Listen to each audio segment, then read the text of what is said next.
Good morning, good evening, and welcome to this week's Fiverific Live Craft and Chat, where we craft and chat live. It has been a great week. I hope you've all been having a great week. For me, I've not had to do any cooking this week. I love my family. I love them a lot, but I also love when they go on their annual trip. And so I live on things that don't need cooking, which is fantastic for me. Which also means less dishes. Yeah. So I'm loving this. I do miss them. Like, let's be honest. I do miss them. The antics, the laughter, the banter. The house is very quiet. And I don't think it's quiet in the good way. Do you know what I mean? Like, you know how sometimes it's just nice for a bit of peace? But this is like really quiet, really and I actually think it's been a bit off-putting for the dog, to be honest. Like, let's just be honest. Louis is a concern.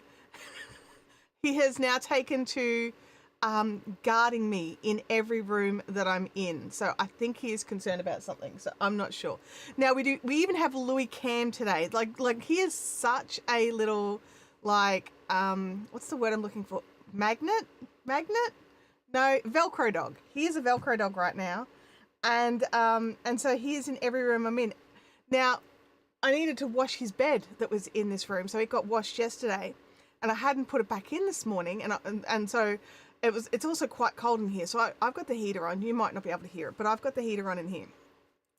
And Louis kept coming in and sort of sitting in front of the heater, just on the floor, and then he'd sort of sit at the door with his back to me, like looking out, like guard position, and then I went out and because I popped his stuff in the dryer, so I pulled it out and I brought it in. The second I laid it out, I went to put his little blanket down and he was already on there waiting. So this is Louis in his little blanket fort. You can see his little head poking out and his little paw.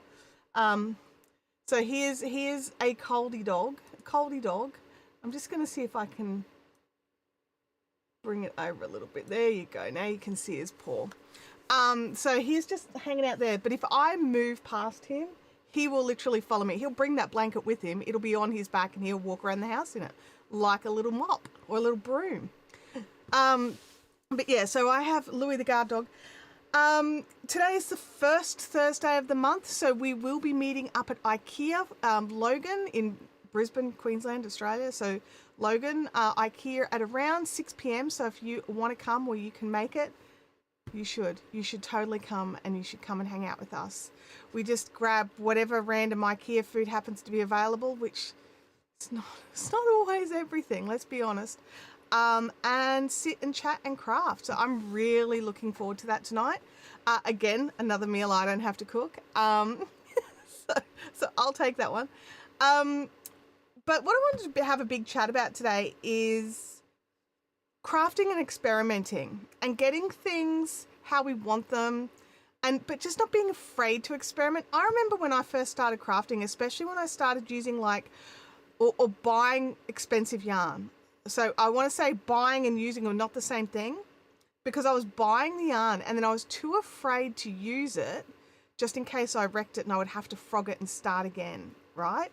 Now, it's yarn. It can handle the occasional rip back and try again. And that's the amazing thing about this particular yarn craft. Now, there are some things where if you're painting and you make a mistake, it's a lot harder to sort of start again. And quite often you can't reuse the medium. It's very hard to put the paint back in the tube, so to speak. But with yarn crafting, we don't have those limitations. We can absolutely frog it. We can absolutely go again. We can absolutely tweak and adjust and pull it back and tweak and adjust and keep going and learn from our mistakes into our next project. Well, not even mistakes, but learn new skills and put them into the next project and the next project and the next project, and just keep building and building our arsenal of information. Because I've been looking at this particular top that's been going around everywhere. And it is what's it called? The new Woolen Pine top. It's the stripy one. Let me just see. I'm not ready for this. I was going to talk about it, but then didn't open up Ravelry to do all the things. Let me find it. Patterns. Wool and pine. Knitting. Yeah, and you know what, Leanne? I am still a little bit like that with my hand dyes. Like I won't like a little bit, but a lot less so. Um, and oh, here we go. It's right on the homepage of Ravelry. It's called Mixtape. The Mixtape Tea. Now let me just see if we can go over here to Ravelry. This one. Now I love this. Now this first bright one's probably not my cup of tea. Let me just, there we go. But I love some of the variations of it, like the more muted tones. And like, I love that Wool and Pine always include plus size models, which is just so encouraging. All different shapes and sizes of people, different types of wearing it. But I love that they've gone with like a few different patterns here, like a few different versions. So they've got the muted and the bright. Now, I'm probably somewhere in between the two of those. But you know what? I looked at the pattern and instantly went, ah, that's a side-by-side construction. I'm not going to be able to make that for me.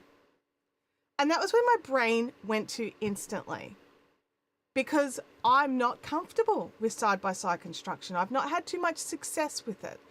And all my recent success has been with the top-down, like the raglan sleeved, where you can keep making adjustments and try it on as you go. You can't do that with a side-by-side construction. And so I was just like, oh, I'm not going to be able to make that, because I really love the look of it. I think it looks fantastic. The other thing that I love is because it's a side-by-side construction and the sleeves are the way they are, if I wanted to add a little bit more length by adding in an extra stripe of color on the sleeve, I totally could. It's not going to look out of place, but, and that's the advantage of that particular style. But the whole side-by-side thing just really, it was like this big spoke in my wheel. Now, I'm not past it yet. I'm sharing with you where I'm at right now. I'm not past the big spoke in my wheel. And I can see in their design here that they have a plus size woman with bigger hips, smaller waist, and the top looks amazing on her. And I'm still just like, oh, but you know, and I, especially companies like Wool and Pine that really try to make their pattern size inclusive. And when you go through and look at when plus size people have made the patterns, they have had success. So, you know, there's all this side of it. Bianca's saying here, but you have to sew it up too. I got no issues. I actually am one of these people that don't mind just a little bit of mattress stitching. I find it very comforting. It's from the old machine knitting days. I used to have to mattress stitch everything up.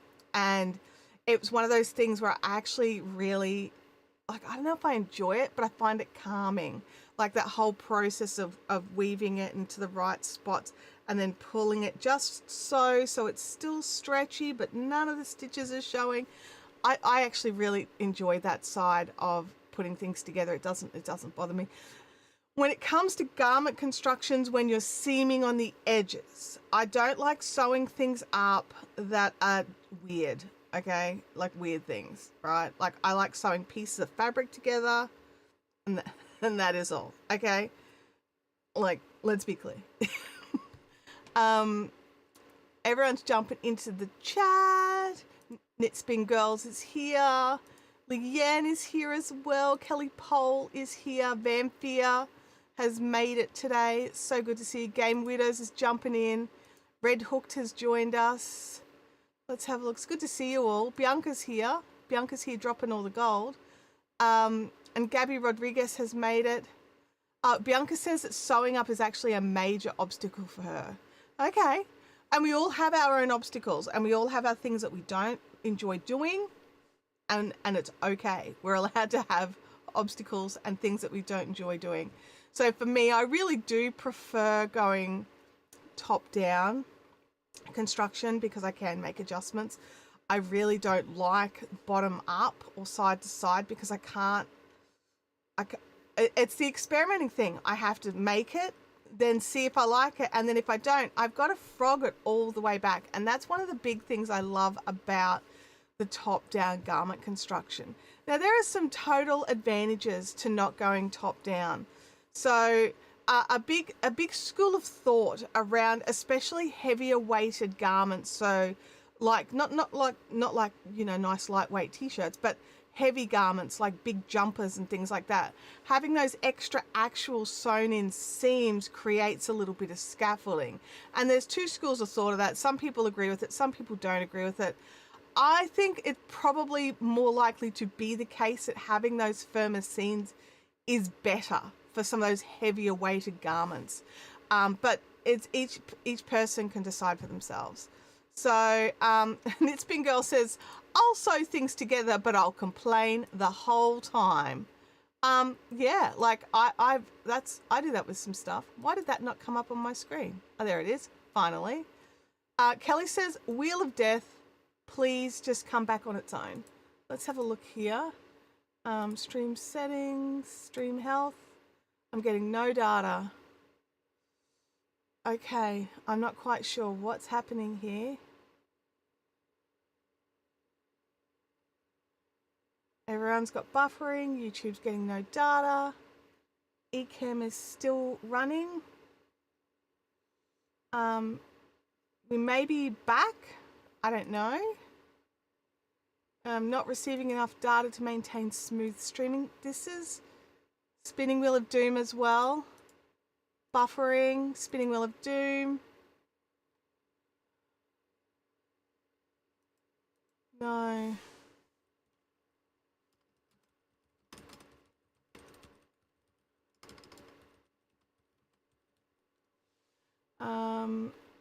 It's saying no data.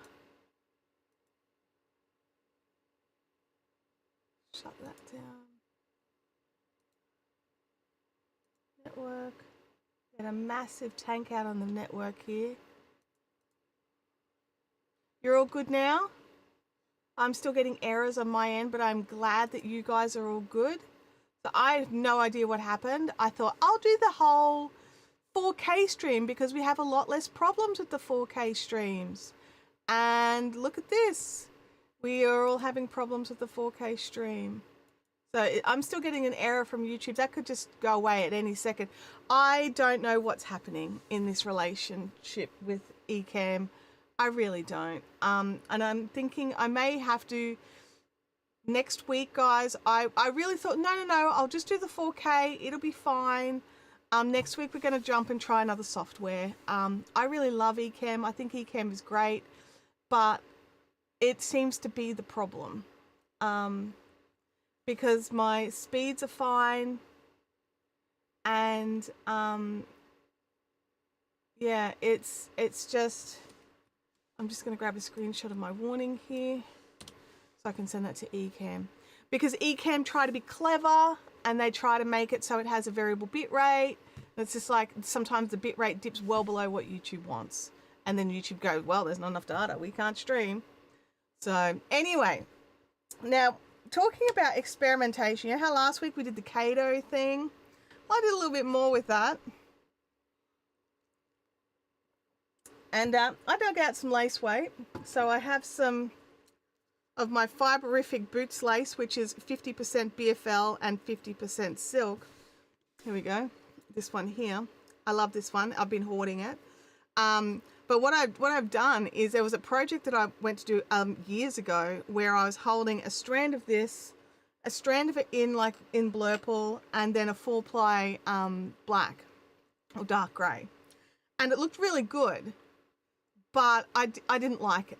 Okay, so I just didn't like it. So I frogged everything. Now this particular skein was just, you know, the spare skein, and so I haven't used it. But I had all these I had like a couple of little sample pieces. So this is the same yarn, just a different ball. So what I did, so this is meterage on this guy is 800 meters to 100 grams. And you know how we were trying to like find out if the Kato could do lace weight? Well, turns out that it actually can. No problems at all. It had zero issues. And the Kato made this lace weight. Now, what I will say is it's got some good stretch to it, right? And note to self, don't forget to put the tension on at the start, because it is a huge difference when there's no tension to when there's tension. So definitely remember the tension. Now, what I will say is I measured it stretched, and 3 meters was 4 grams, and I haven't done any math further than that. So 30 meters will be 3 meters is 4 grams, so 30 meters will be 40 grams, 60 meters will be 80 grams, and going from there. Now, I also test knitted some of it just to see how it would come out. Look, my little keyboard is here. So let's just go here. And I test knitted some. These are on 7.5 mil needles. It's got good stretch, both directions. It's very elasticy. This is a 7.5 mil needle. You probably could have gone up a needle size, but I actually don't hate it, to be honest. I don't hate it. And I think it would create a really nice fabric for a jumper or something like that. And have a bit of like ease to it, negative ease, if you really want some negative ease. But yeah, I'm really impressed with this. And I think for me, I'm not so much of a person that uses I-cord for embellishment and stuff like that. This was what I wanted it for. I wanted to see what I could make with it. I wanted to see if I could knit with it and crochet with it and use it as yarn. Now, it's probably a bit chunky, like the lace weight came out probably a bit chunkier than I hoped. I was really hoping to sort of use 6 mil needles on it. But when I used the 6 mil, it was very stiff, okay? It was like, it would have been good for like a basket or a bag or something like that, very tight and densely stitched, but not for a wearable. So it is definitely still a bulky, which I think a bulky in wool and silk I could probably deal with, like, let's be honest. But I don't know if I could deal with it with like a full wool or something like that. So probably not so much for garmenting, unless I can find a finer silk, because 800 meters is the finest I've got before I start jumping. Oh, wait a second. I wonder if I've got any of that. But it's pure silk, so it's got no give to it. So back in the day when I was hand dyeing, I used to get in this silk that was 1,000 yards per 100 meters. Plus I also have another one that's 3,000 yards per 100 grams, not 100 meters, 3,000 yards per 100 meters. And so I think that they could do a good job. But the Kato had zero problems with the lace weight here. I don't even know. I know one place to check for some of my superfine silk, but it is outside in storage. It's not in the house. So I can't just grab it, because if I had have thought of it before the stream, I totally could have grabbed it, but it's like a run away and grab it kind of thing. And I'm not even 100% certain there's anything there. And it needs to be balled before it can be done. So it's not like I can just run out and grab it and we can try it. But so what is your opinion on the on our Kato experiment so far? Oh, that's actually a good shot of the stitches. There we go. It's a really nice texture too. I really like it. I didn't think I would, I'll be honest. I thought, no. But one thing I will say is when you are knitting it up, make sure you're not splitting any of the stitches. I only went to do it once, and it was just because I wasn't really looking at it. But aside from that, it was totally fine. And, I'm using pretty pointies. But yeah, so I definitely would like to try that. But the plan I have, oh, what did I just drop? I dropped something. The plan I have for the Big Bertha ball is I'm going to make another one of these baskets. So I am going to need to make some more because this is not enough to make a basket. I'm super happy with it. Like, let's be super truthful, super happy with how it looks, how the stitches look. It's super compact. I think it's awesome. But I need more. I need more. I don't know how much more. I have 3 balls in this color, but I have lots of other colors. So this was a 4-ply cotton, which was a Bendigo 4-ply. So Bendigo is notorious for being a bit light. So their 8-ply is more like a 5 or 6-ply. Their 4-ply is a bit more like a 3-ply. So it's very light. And it's come out a treat. I love this. And I think this could even nearly replace like t-shirt yarn for projects. Like t-shirt yarn is way stretchier, but this has still got some stretch to it, right? So if you've got like projects that are like t-shirt yarn required, you could probably Kato up yourself some I-cord with some like lightweight 4-ply of something. But yeah, I'm super impressed. I'm super happy. Actually, I was using it this morning for something, so let's unplug that. Because I need to plug my phone in because it will die otherwise. But like, let me know what is it that you personally would use I-cord for? Because when I was looking at like the Kato electric here, I was like, I'm never going to use it for anything. Am I going to use it for something? But then I remember I want to do this experiment and I couldn't just borrow somebody else's in case especially the cotton experiment kind of damaged the machine. Because it does specify no 8-ply cotton, but it didn't say anything about 4-ply cotton. So I've used 4-ply cotton, and went with that. So now the other thing it doesn't like, and I totally understand it, no knitting machine would like it, is that not twisted yarns, like with the multiple plies. So like that Hobie stranded thing. But what I do have, which I don't want to use it in the Kato, but something, if you wanted to use yours in the Kato, you could.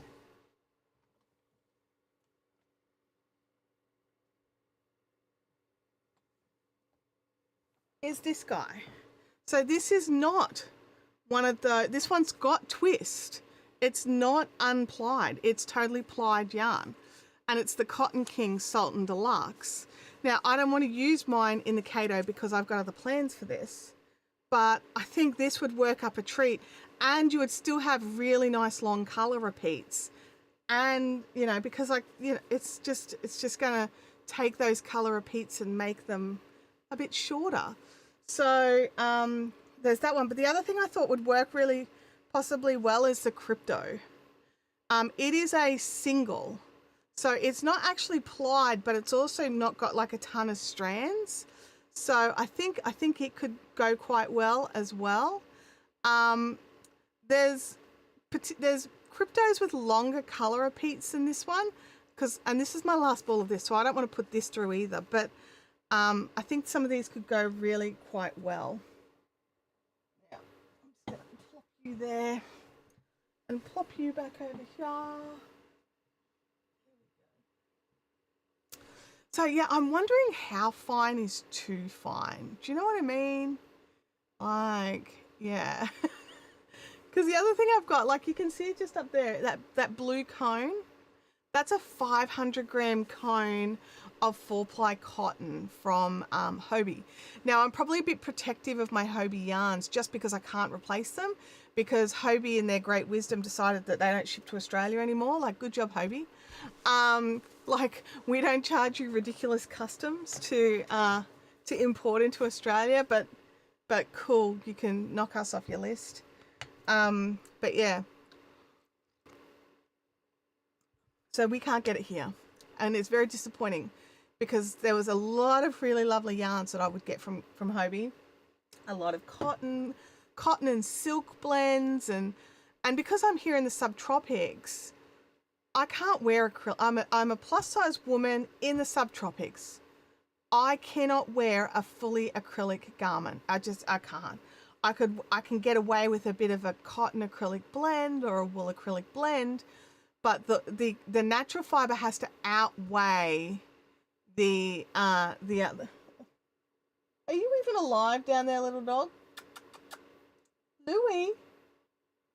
No, he's asleep. He was on heavy guard duty all night, barking constantly, so neither of us got a lot of sleep last night, so good job, Lou Dog. So, yes. Oh, hang on a second. I'm waiting on a delivery that should be coming today, and I'm just double checking it hasn't already come. Because I'll run out and grab it if it has. Seriously. Mail.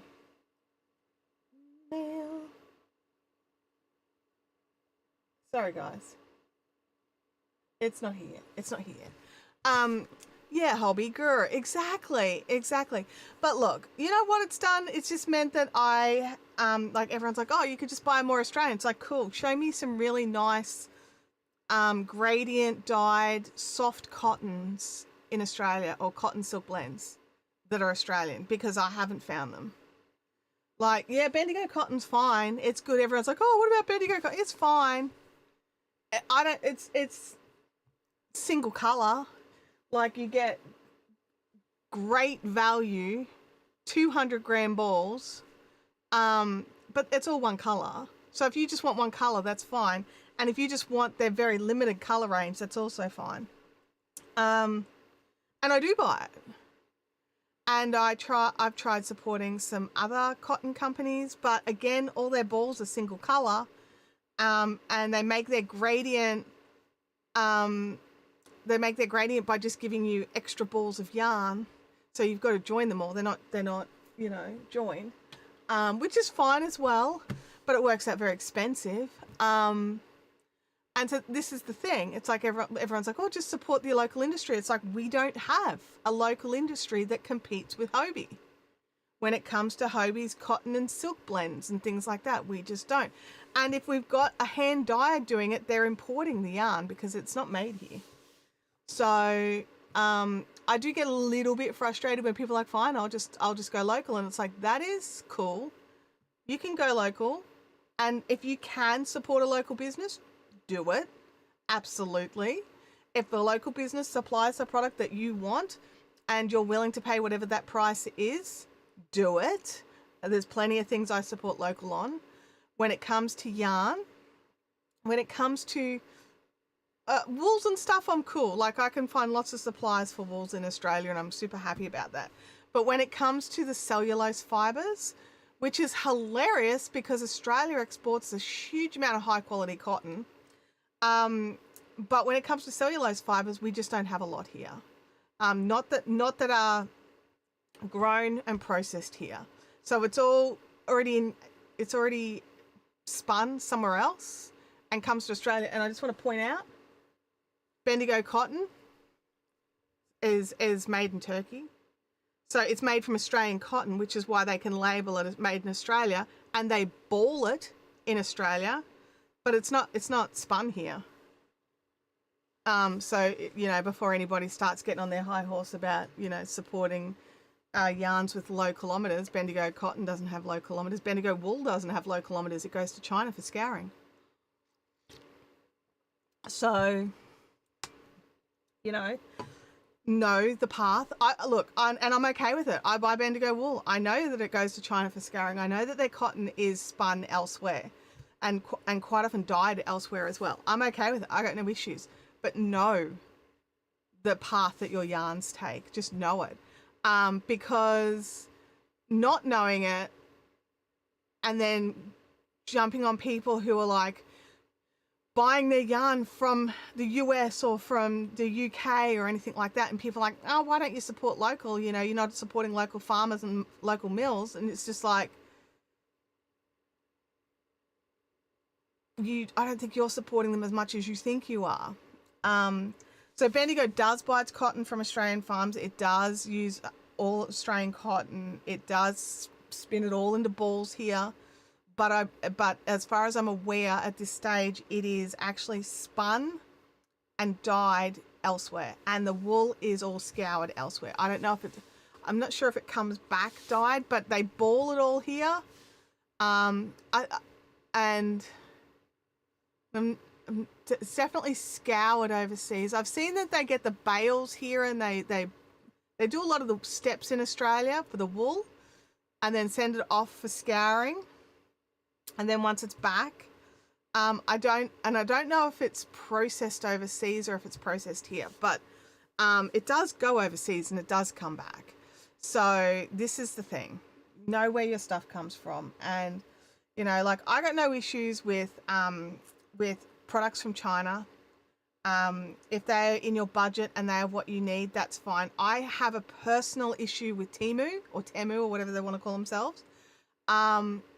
In how they collect your data on the mobile app. That's my issue with Temu.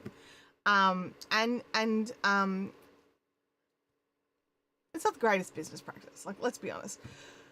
Shein's the same. And so I have issues with both of those on their mobile apps. Now, I believe their desktop purchasing is different, but their mobile apps, they're collecting all sorts of data, and you agree to it the second you open their app and you click, yeah, sure, I want to make an account. Or I'll sign into my existing account. If you open the app, you have to agree to the app conditions. Now, I believe they're trying to fix some of that, but they have not done it as yet.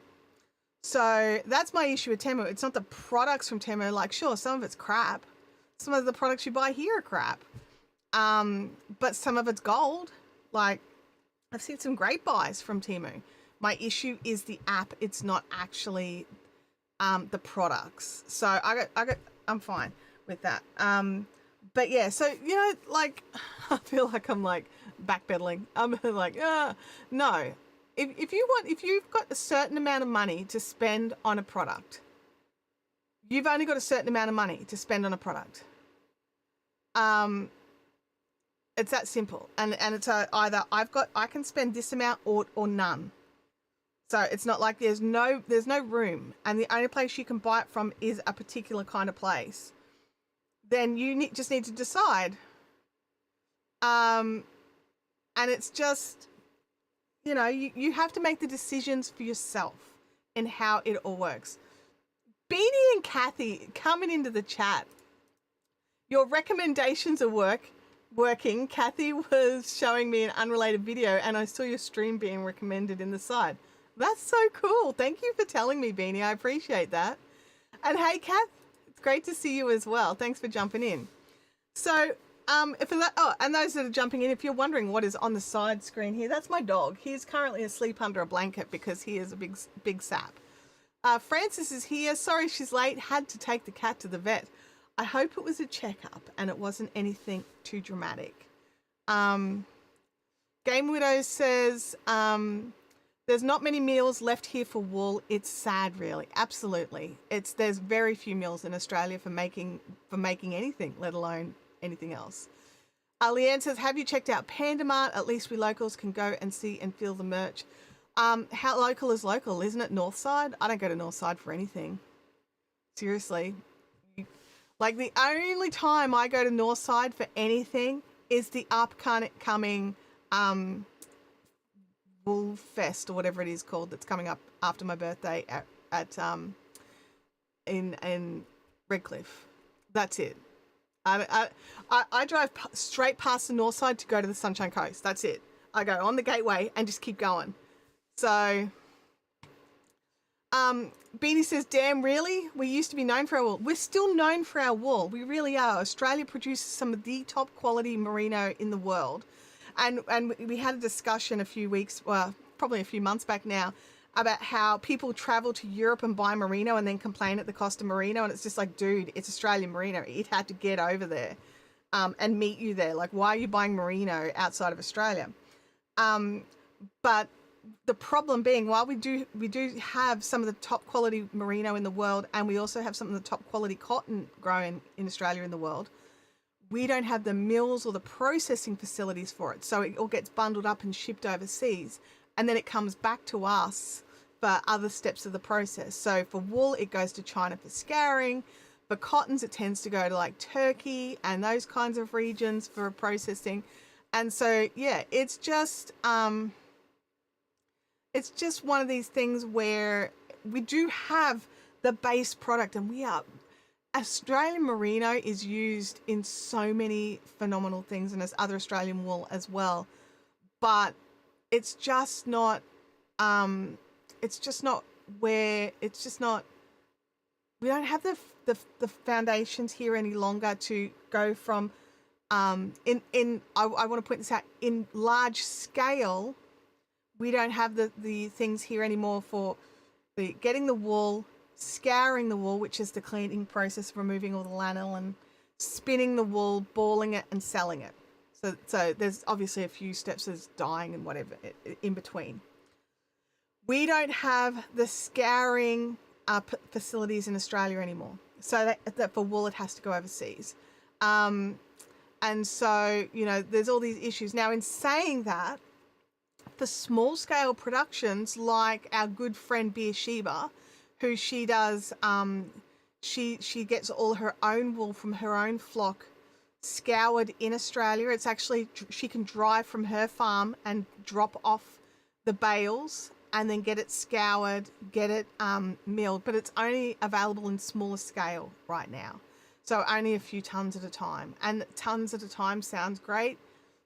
It's not. So it's not large scale at all. Yeah, of course we have to overcomplicate things. Yeah, we do. We do. And this is a big part of it. We have higher environmental standards. And so they're having to change how they do things rather than just go with heavy duty chemical baths to scour it. They're finding other methods, which is what some of the smaller scourers in Australia are doing. Our wages are higher as well. They are. That is also true. We just don't have the processing facilities here. They all closed down in the 70s and the 80s when the environmental laws came in, and instead of upgrading, they sent stuff overseas as it was cheaper. That's exactly right. And it's really disappointing that we lost an entire industry because companies didn't want to spend the money to upgrade to meet EPA laws. And yes, Australia has probably I don't know the scale of where we fit into environmental protection laws, but we have a beautiful environment. Why would we not want to do absolutely the best thing we could to save that? And so this is the problem. So, Louie, you really are just going to be a slug today, aren't you? Anyway, I don't have any craft handy to do. I have been, that is not the shot that I wanted. Let's fix that up. I was sort of mucking around with the I-cord that I made with the lace weight yarn. I was sort of playing with that and weighing it and measuring it and all that sort of stuff. But I haven't really gone any further. One of the things I do need right now is I need a no-brain crochet project because I finished mine. To the point, here it is here. So this was the gloaming shawl, which I love so much. I'm going to pop, this is a shawl pin. If you're wondering what that is, it's a shawl pin. So, but I just love this so much. And it was so good for my head to make it. And I need another option for this. So do I want to make another one identical, which is totally okay with me, in different colors? I would totally do that in a heartbeat.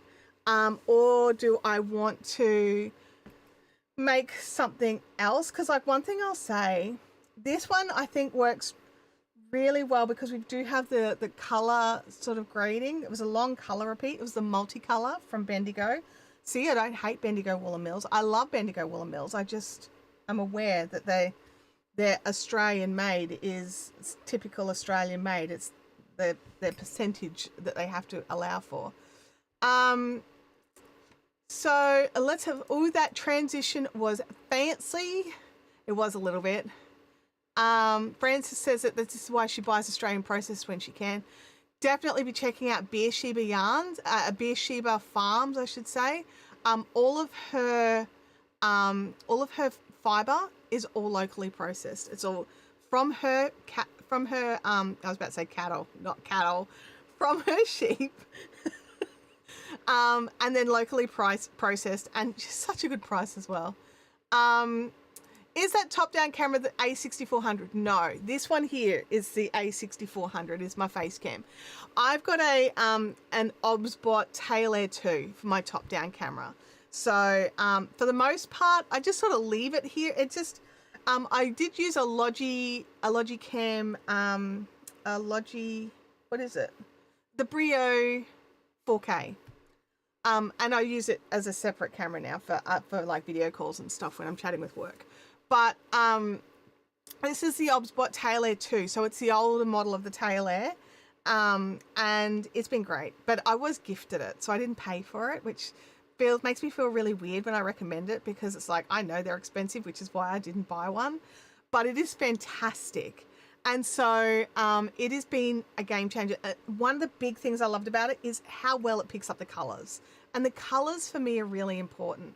So when you're buying your cameras, you've got to work out what's important, and colors and clarity are the big one. And I'm able to sort of set in, you can have 3 presets within OBS Center, but I also have presets within Ecamm.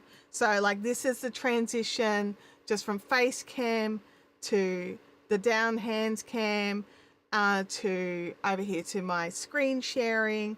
I've got a couple of others set up as well. We want this one. But that one that you saw was when I had the desk zoom in, and I've got that set up in that's in the Obsbot Center. So that's what that one is, because the actual camera itself moves and does all sorts of stuff like that.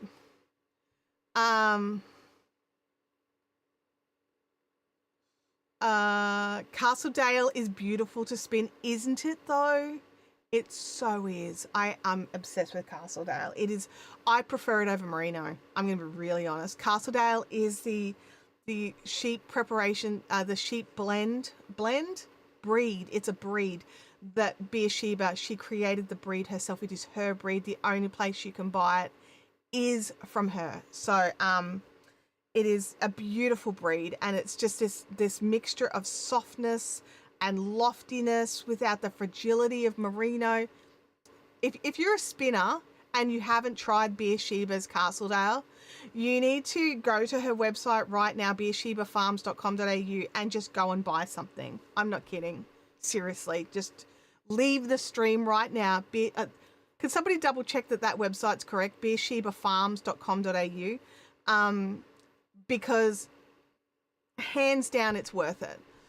Beanie says, I'm oddly impressed with the symmetry of the keyboard in the frame. I actually, I check it. I wish I could just say that it's just fluky, but I have a spot, like when I pull it out to work on it, I have a spot that I pull it back, like I push it back to. So that's its spot. And technically it should be out of frame, but it's there. So it's OBS bot. So OBS bot Tail Air 2. That's what I've currently running as my hands down shot. Game Widow says, I may have acquired a kilo of undyed Castledale fibre. I may have also similar amounts of undyed Castledale fibre here that I need to spin too. I'll get there. And now that I've got like lots of extra cameras and stuff, and I should be able to set it up and do a spinning and do a spinning video for us very soon. So probably not till after retreat though, let's be fair, because retreat is 9 sleeps away. If you are coming to our mountain retreat, it starts next Friday.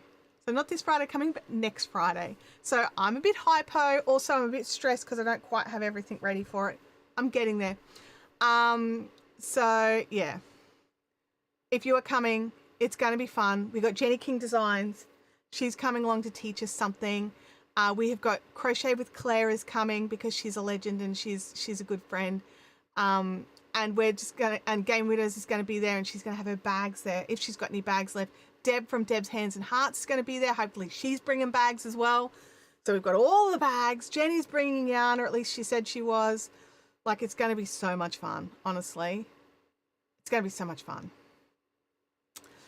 Is it? I don't think it's related to OBS at all. I just think it was just something that happened. It could be, but I don't think it is. Oh,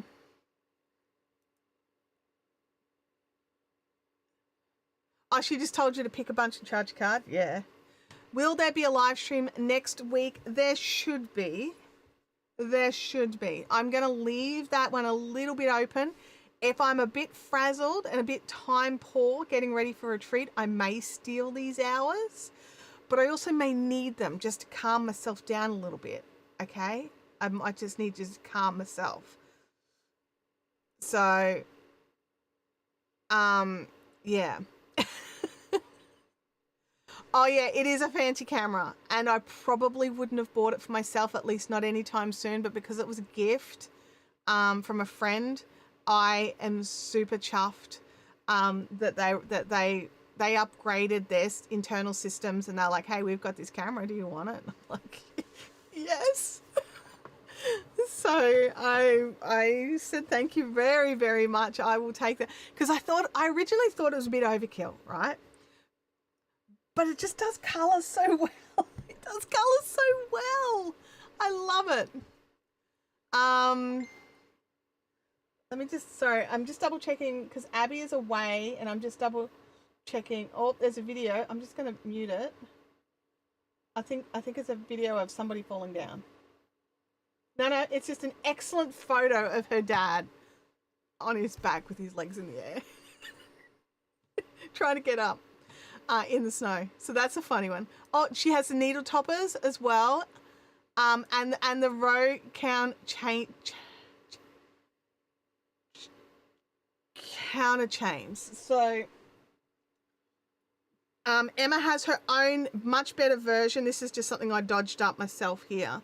Emma has beautiful ones. This is just something that just I made out of crap I had lying around the house, because I have this kind of crap lying around the house. So what you do, if you're wondering what counting chains are, is I've got 10 chains on here and just a pretty at the bottom.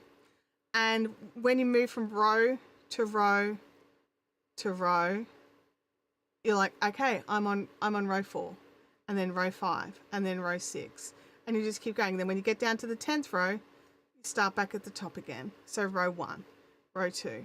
So it is, it's a super duper, very cute and quite lightweight way to row count, which I know not everybody needs that, but I need that. So I love mine, and I'm so glad that Emma's making more of them. Colors are surprisingly challenging to reproduce accurately on a camera, aren't they? As a yarn dyer, because this one's my hand dyed. Trying to take photos of the Blurple, nightmare. And like getting the tones of this sort of like slightly warm silk, really, it's not pure silk, it's a wool silk, but slightly warm grey, is just really hard to get it to. This thing just does it out of the box, like no messing around. Anyway, I love it when things just like, let me know in the chat, do you just love it when the things that you get just work? Like, it doesn't matter if it's a camera, if it's a dishwasher, if it's a sewing machine, it doesn't matter. It just works when it's supposed to work, because that's what I'm paying for. When I'm buying a piece of equipment, or if I'm buying tools, do I then want to go on to battle those tools? Hell no! I don't want to be battling the tools. I want to be doing the thing. I want to be making the same. Oh, you like that name? You're adopting it now? Okay. You can do that. It's like a really nice deep bluey, purpley blue. It's mostly blue, but it's got just a splash of purple through it. I don't know if you can see that. But anyway, it's not quite an indigo, but probably leaning a little bit more blue than an indigo, but yeah. I was a yarn dyer for a long time, Beanie, so I had to make up a lot of colour names. A lot of colour names. I'm just sort of looking around at what I've got to work on right now. I mean, I got tons I could be doing. Like, let's be honest, how many project bags have I got sitting here? Like 11 billion. Let's just work on this guy, because he's got the good needles. There you go, beautiful thing. So this is my, well, let's pop that.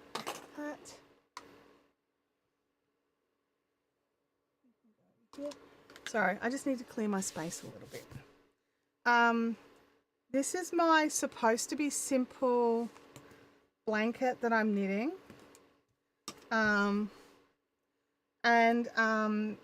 I had to put stitch markers in every 4 stitches because I kept botching it up. Luckily, it's just for me.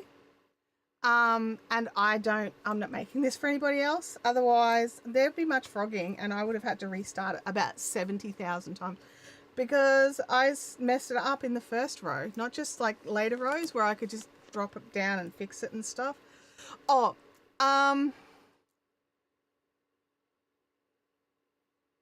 Did you ever get up to the point where you're going to steek that mini scarf test piece?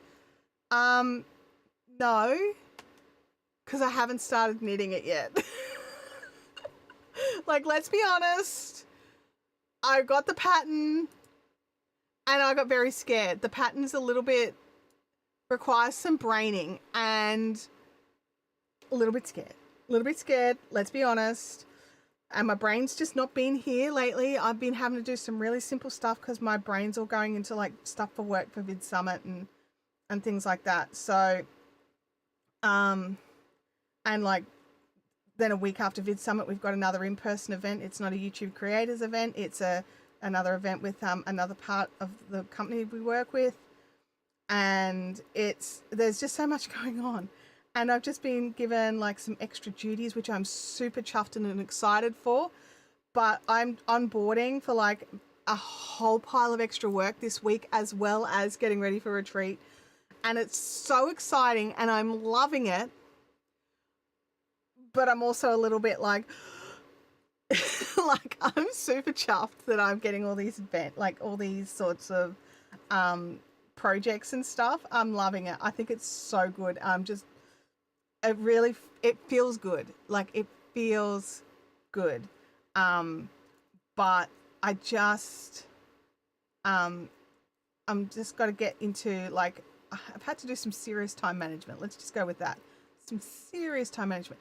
And I've always been pretty lucky with how much time, I get for things. And I've been very, very lucky over the years. But this last couple of months has just been a little bit chaotic for me in a good way. Like it's a good thing. Like I don't want to sound like I'm complaining because I'm just not. So, you know, it's such a good thing, but at the same time, it's just a little bit more challenging time-wise than I'm used to.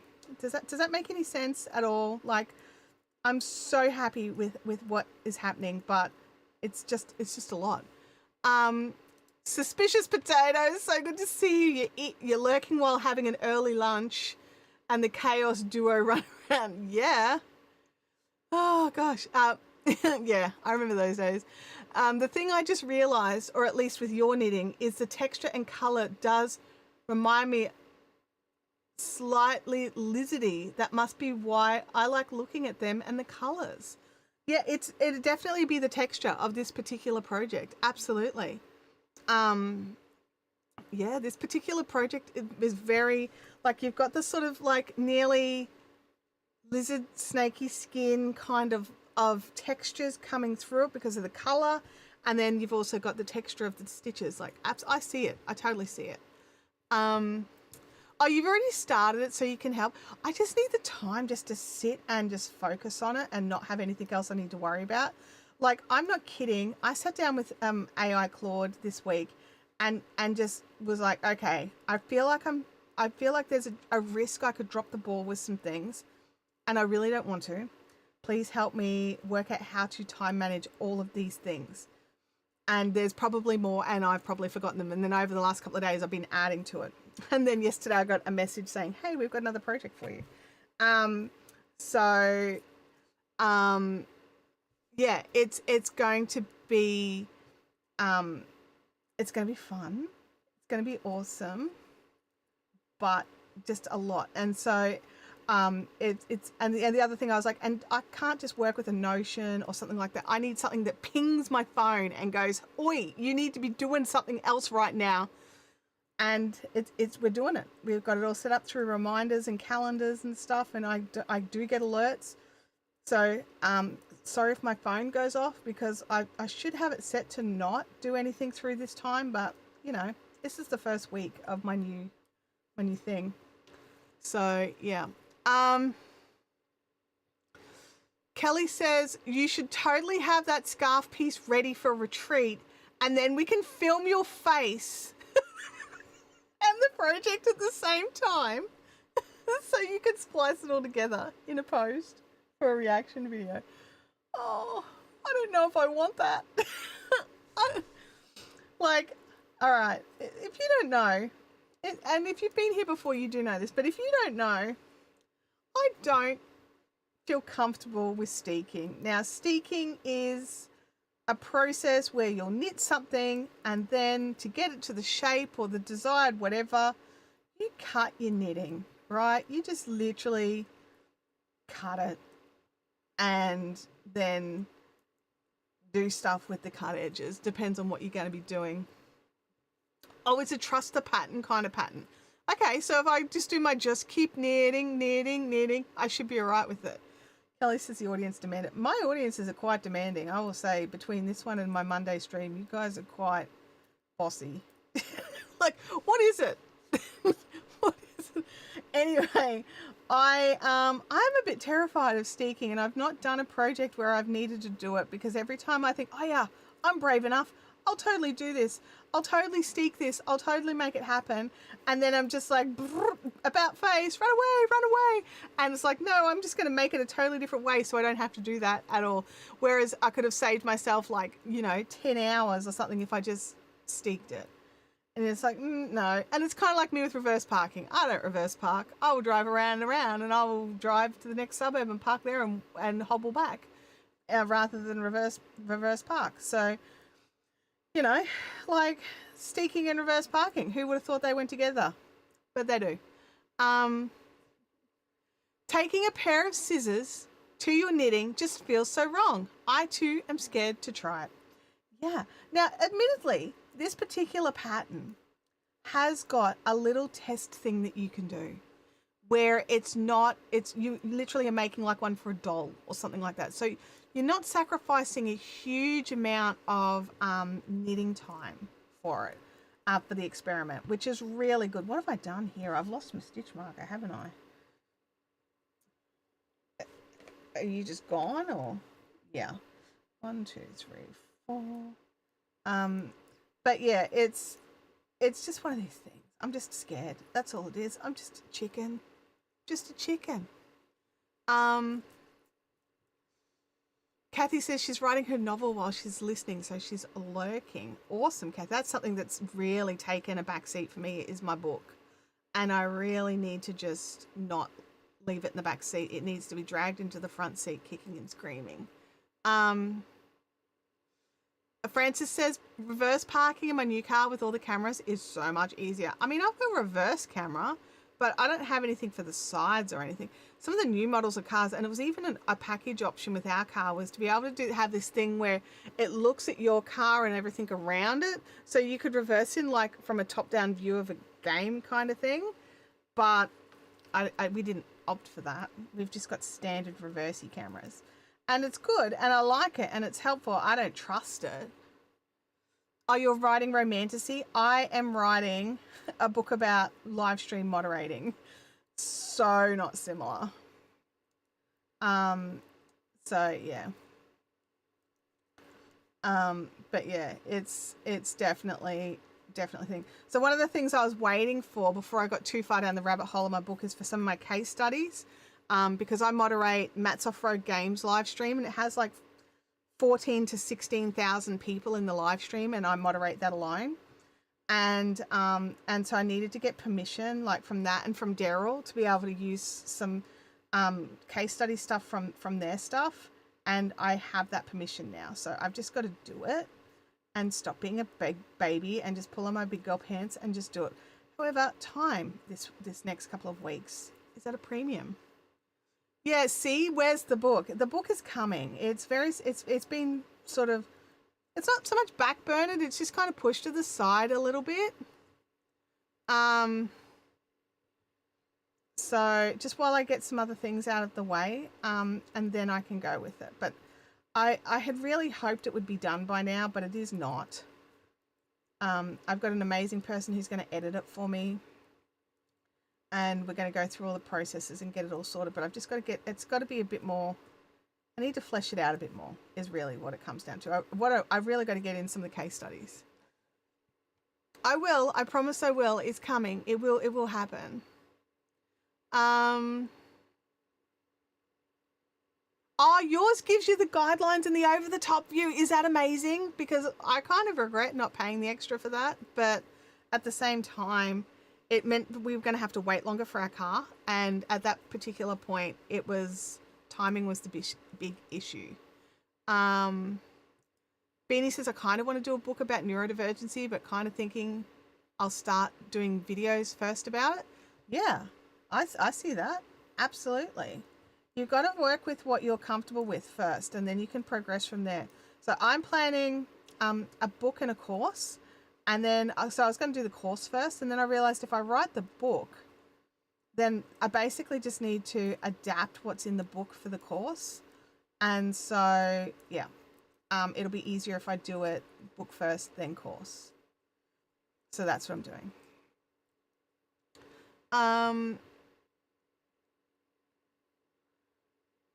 Or test readers. We'll have to see, won't we? We'll have to see. I can't make any promises right now, but I love the idea. I'll probably need some test readers. So, I did the wrong thing. Let's fix that. Let me just double check. Yep, nope, that's cool. In the post today, I actually have, actually we could zoom in a little bit here. I actually have more of these needles coming. So more quads and some more swivels. So yeah, more quads and more swivels. So I think I've got the 5.5 and the 6 mil quads coming. That is not centered. Let me just fix that. Ooh. Can I fix you? Because I'm comfortable here and I don't want to move my hands.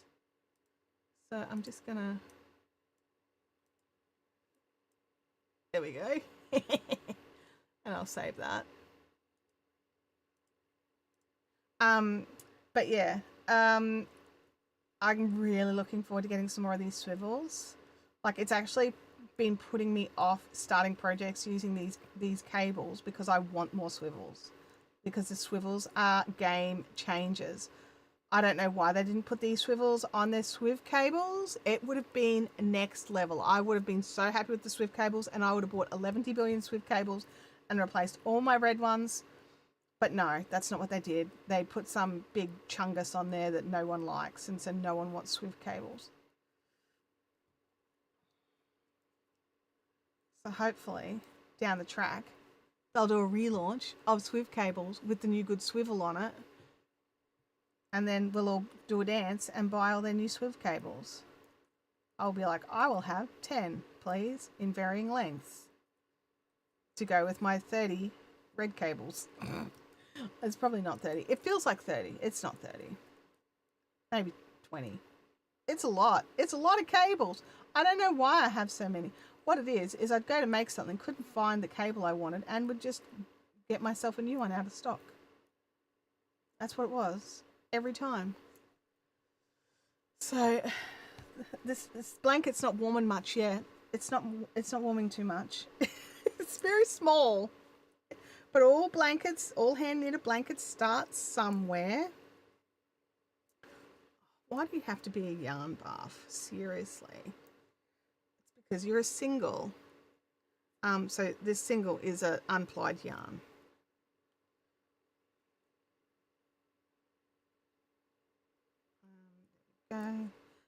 So yeah, so I mean, I have forgotten to ask, what are you all working on while we chat and sit here today and blather about things like exciting stuff like retreat?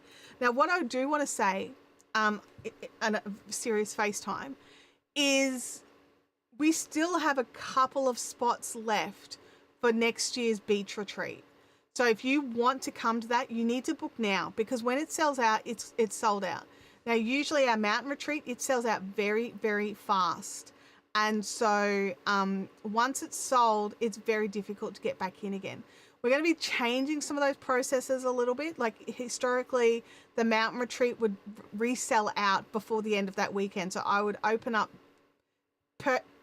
purchasing of deposits on the Sunday at retreat, because the people at retreat would get first dibs. And so we're going to be possibly doing things a little bit differently, although I don't know yet. I haven't 100% decided what we're going to do. Because we are a little up in the air with the venue, I still want to be able to run it if they're going to run. It's just a case of if I allow people to pay deposits with PayPal, and then for whatever reason we can't run it, I have to refund, and then I lose all the PayPal fees. So unfortunately, I don't know if there is a way to make a purchase available only through direct deposit on the website. So I'm not quite sure what I'm going to do there just yet, because I can't lock it down one way or another. Oh, I might be able to. I just had an idea. I'll see if I can do that, because that would be good. So, because I think I can maybe lock down a product for purchasing in a particular manner, because that would make life a lot easier if I could do that. Either I'm just going to have to increase the price on the retreat to cover the PayPal fees and say I can't refund PayPal fees, which I think is dumb if the retreat doesn't run. Anyway, I'll work it out. I think if we can work out deposits for direct deposit only. Now, the other thing I want to point out is if you have purchased on the Sunshine Coast retreat, so the beach retreat, which the link there, Kelly's just popped the link in. If you have purchased your retreat and you have opted for the payment plan, your first payment reminder for your next installment will come on the 1st of September. And so you'll need to get those in fairly quickly. Now, it's not an automatic direct deposit. You do need to log in and pay. It's not just going to take the money out. You have to go and do it. Because I don't feel comfortable having those sorts of things set up. So, yeah, I mean, we may work that out down the track, but right now it is a manual process. It'll send you an invoice reminder and you need to pay on the invoice. And I'm really hoping it works, because this is the first time I've used this particular format. So if we have any issues, please tell me so I know going forward. Good morning, Bambi. It's great to see you. Now, let's have a look here. Deb says she's packing my sewing gear. Oh, because you're leaving for another retreat tomorrow. So exciting. Francis says, I'm spinning and doing Tour de Fleece Femme. Okay. Louis, have you moved at all? You're like literally hogging the heater. Hey. Are you alive? Oh yeah, your little toe moved. Starting projects for retreat. Vampire says she's working on the front rounds of coaster edges, trying to cram 3 weeks worth of crafting into 2 weeks, so is ready when Artsag flies to Melbourne. Nice work. I've just realized I was doing all that knitting and I had the wrong camera angle, so cool.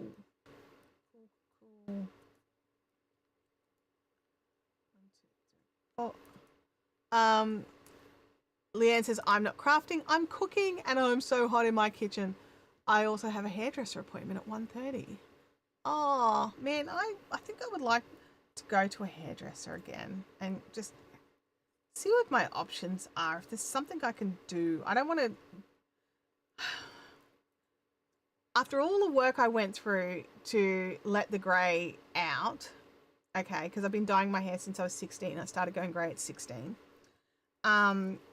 And to all the work that I did to let the natural hair happen, but I used to dye my hair like really fun, funky colors just for funsies. And I don't know if I want to do that, but I think I just need a little bit of brightness again. So I don't know what I'm going to do there. She says wearing a grey t-shirt. But anyway, I want to talk to a hairdresser and see if there's something that I can do that's not quite so permanent. Like, I think I've got some options, but I would like to talk to a hairdresser about it. And just see what I can do. Abby found a nice new hairdresser, and her hair looked amazing when she came home. It was so good. Let me see. I need to keep knitting. Knit 2 more stitches before we purl. There we go.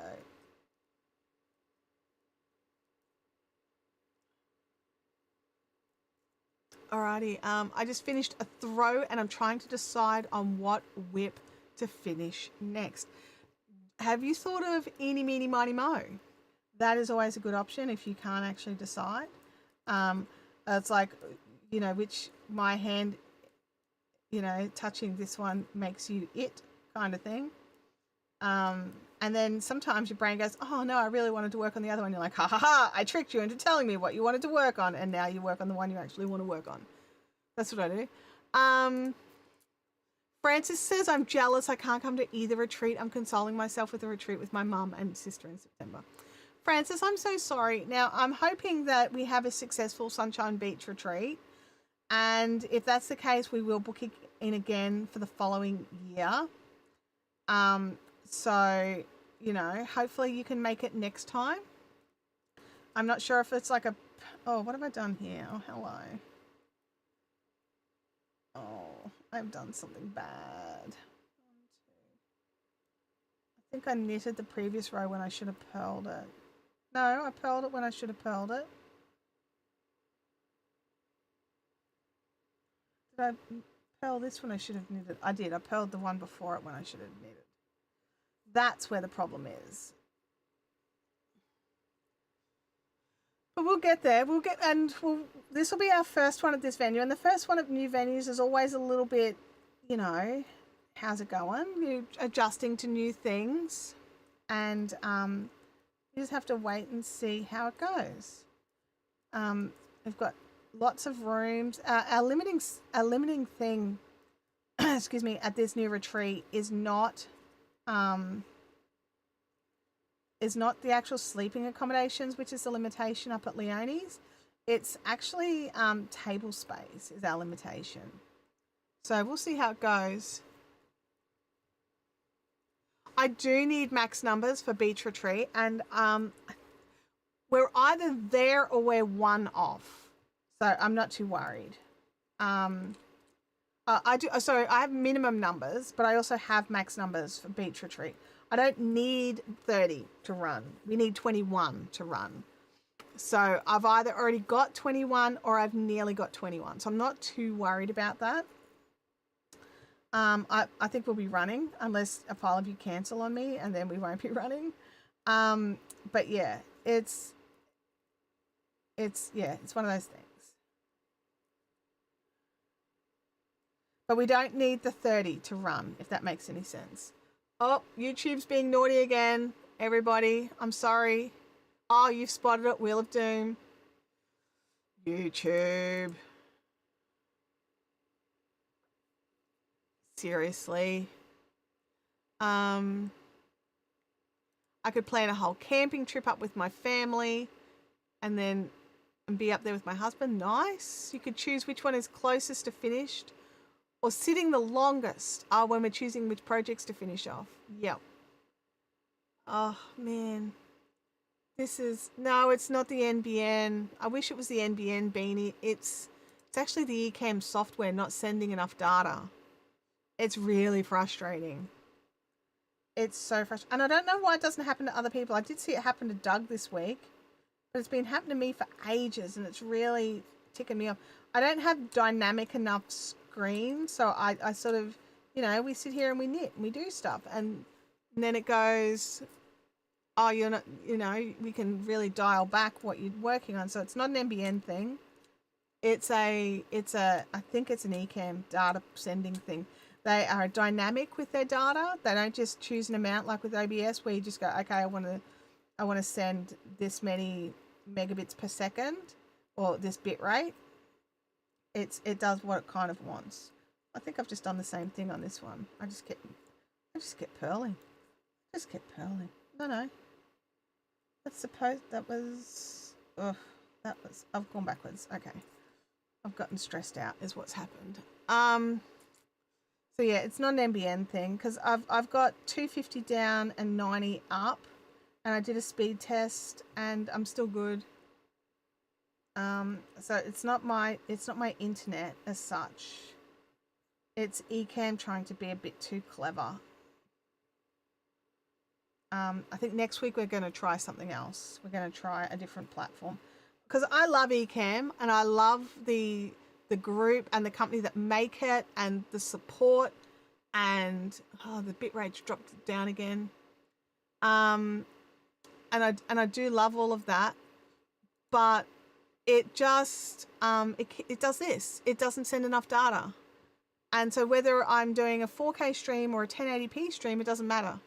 I get this thing with the low data all of the time. It's like the software is not sending enough data to YouTube, and YouTube doesn't like it. So I get warnings, and then you get the wheelie dooms, which it's my fault for the software I'm choosing.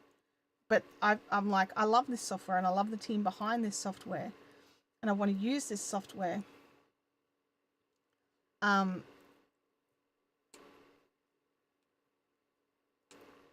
But not if it's going to keep doing this.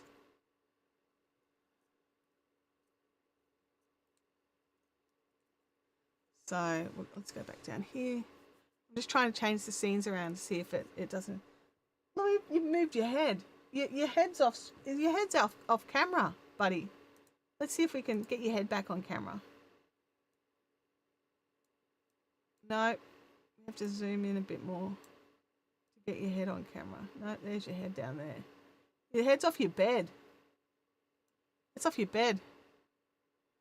Oh, I just got notification that my fancy handbag pre-order has been sent. Oh, that's so exciting. You gotta love it when the good things are coming. The good things are coming. I got my Creator Mix t-shirt yesterday. I was so chuffed. So chuffed. And I love it. And it fits so nicely. And I'm so happy with it. And then I've got my knitting needles coming today. A big Oz Yarn Co order that we put in for retreat. Those of you that have got Oz Yarn Co, it all arrived. So that's all here waiting to come to retreat as well. So yeah, lots of stuff coming. We've been I had 3 deliveries yesterday, and Louis was just apoplectic. He was not a fan. And one of the deliveries was just a Woolies milk run order because I knew I had deliveries coming, but I needed milk and a couple of other bits and bobs. And so it's I don't want to go out and then miss these deliveries, but I really need more milk. So I got a milk run delivery, and the milk run delivery landed, and literally within 2 minutes, and then go from this Saturday is the monthly member live. Is it? Let me just check Discord. I thought it was next Saturday and we weren't going to be able to do it. Let me just double check Discord. Because it might be, you know. It might be. Discord, Chantel. D-I-S. Let me just double check, Gabby. Because it could be our monthly members call. Let me check. Come on, Discord. Open up. It's Discord's oh, you only had me open this morning, but now I've got 16 updates to do. That's cool. You can just wait while I do them. You don't, no options. You just wait.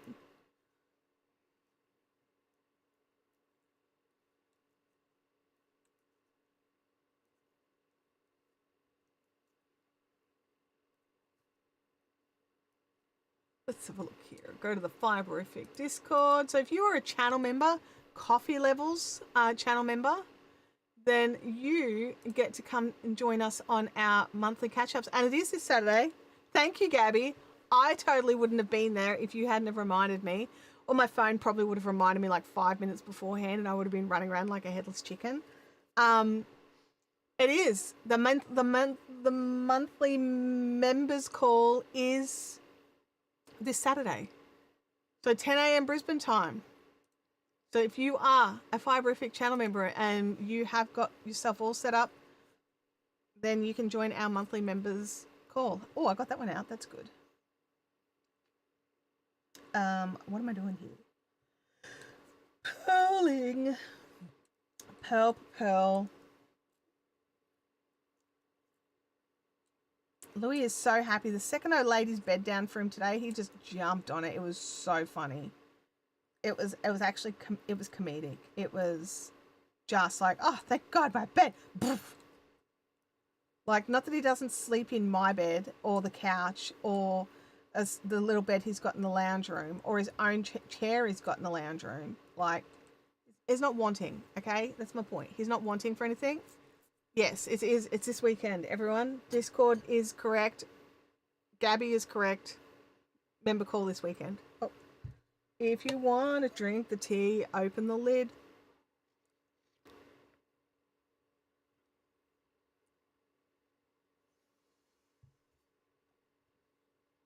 Wait a second. Monday will be my 30th wedding anniversary. I can't believe how time flies by. Oh my goodness, congratulations. 30 is such a good one. Let me think, where are we at now? 2003. So we're at 23. We've just done 23, so next year will be 24. So we're creeping up, but we're not there. 30 is cracking.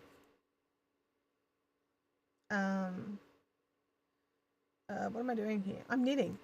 That's what I'm doing. Like, yep.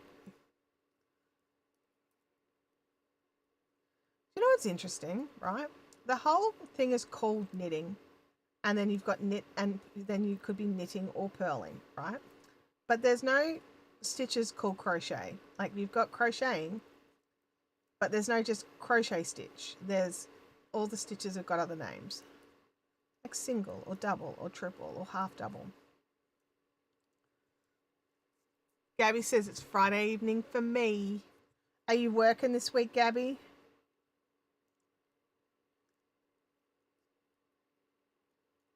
Unfortunately, moving things to Sunday permanently is problematic because the more I look into it, the more I can't really do it because I work until sort of like at least 2:30.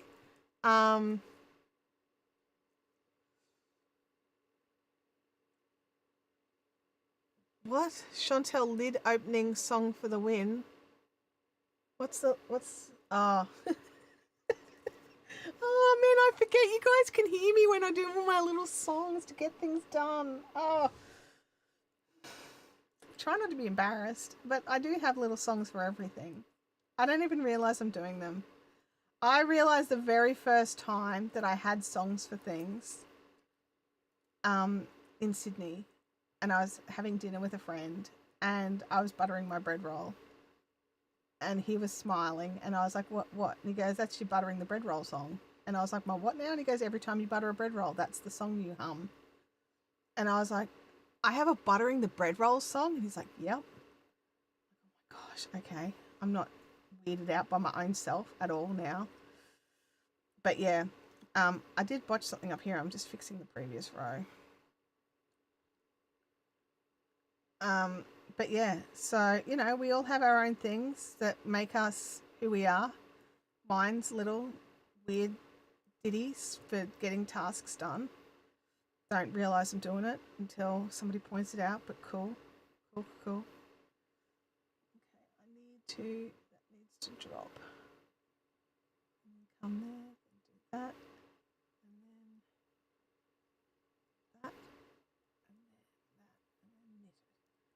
Okay. Yeah, there was a Rhubarb Cocktail song. I do remember that one. That one practically had a dance because of a Rhubarb Cocktail. Honestly, stop it. Ah, I do. I have songs for everything.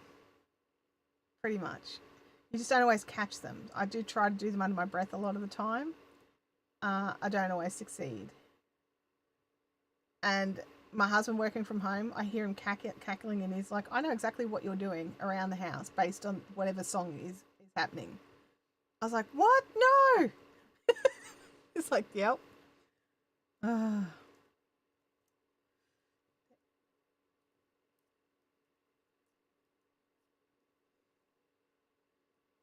Oh, I think I've totally botched something up. I'm supposed to end with a knit. So that was a knit. That was supposed to be.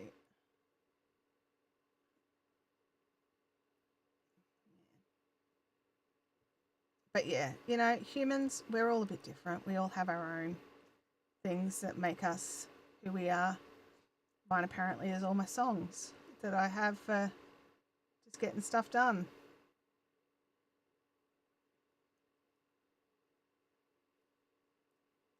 Um, your little songs bring cheer to us all. Well, that's good. I work every week, but I will try to finish early to see if I can get an early start. Gabby, I appreciate you putting that extra effort in. I really do. And I wish we didn't have to do it that way. And we will have another special Gabby stream. Again, I just can't move them permanently to Sundays. That's all. Not and be awake and alert and functioning. Thinking back, there was a bit of a happy dance for the cocktail. Yeah, the cocktail was amazing. Like, if you guys haven't had it, it was an apple and rhubarb cocktail. Anyway, it was insane. It was in Melbourne. I was down there for VidCon. I think it was VidCon. Yeah, VidCon. And it was so amazing. It deserved a song. Unfortunately, I think there was somebody there with us who didn't know I had songs for things. He was a bit taken aback, I think. He thought it was funny and laughed and had a good time, but I think he was just a bit surprised that I had a song for the cocktail. I have split the crap out of this stitch, honestly. This yarn is just not happy with being unknitted. Okay, got that there. We need to bring that over. Oh, come on. Come on, splitty yarn. Stop being a problematic. There we go. Ha ha ha! I win. I won. And then the last one. We're just going to use that one. Okay. Oh, the spinning wheel again. Oh, it's so annoying. I can't do anything about it. I'm so sorry. I've got to just change software. It's that simple. I'll drink tea until it stops doing its thing.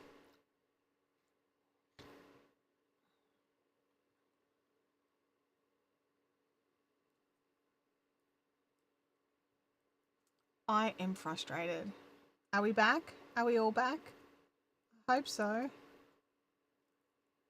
Do you know what the frustrating thing about it is? I don't actually do anything to make it come back. It just finally sends enough signal and comes back on its own.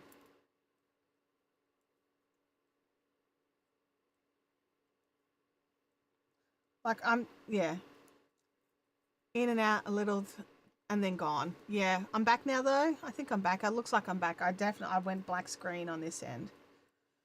Like, no warning, just nothing. You have none things. No streaming signal for you.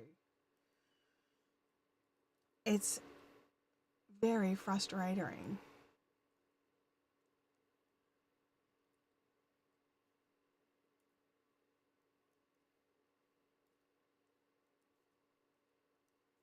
Oh, I just about lost a stitch marker. I need you there. There's a reason I have you. Oh, hang on. We got bath. Yarn bath. Get rid of the yarn. There we go. Wheel of Dooms. I'm sorry, everybody. What it is I was really going to try a different software this week, and then I ran out of time and didn't set everything up. So what I need to do is actually have it all set up and ready and tested so that I can just switch in and out, no problems.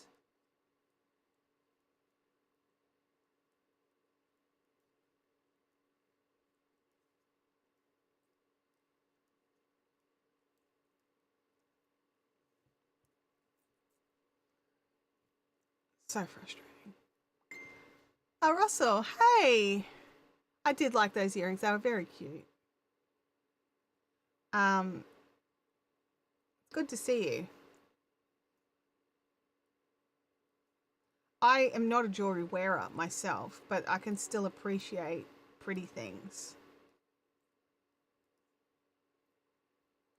Just double check that's not my family in accidents. They're skiing.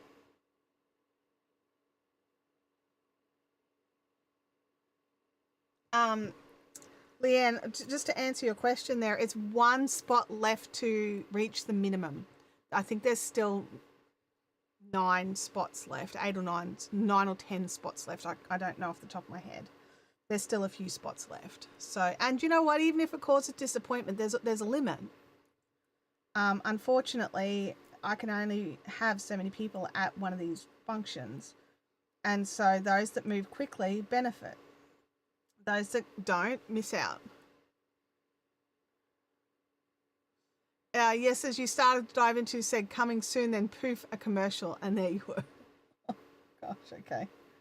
What am I doing here? This is that stitch that was a real mess. Everything's twisted up and janky. Let's just, there we go.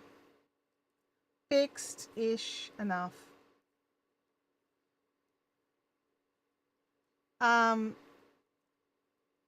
Yeah, we're having some problems with Ecamm not sending enough data to YouTube again, just for fun.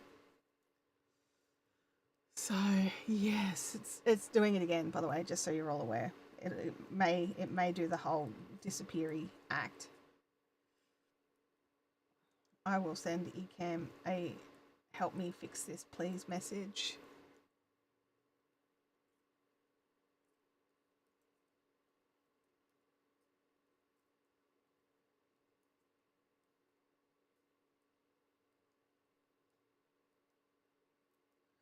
I thought I was avoiding it today because the last time I did the 4K stream, we never got any of these messages.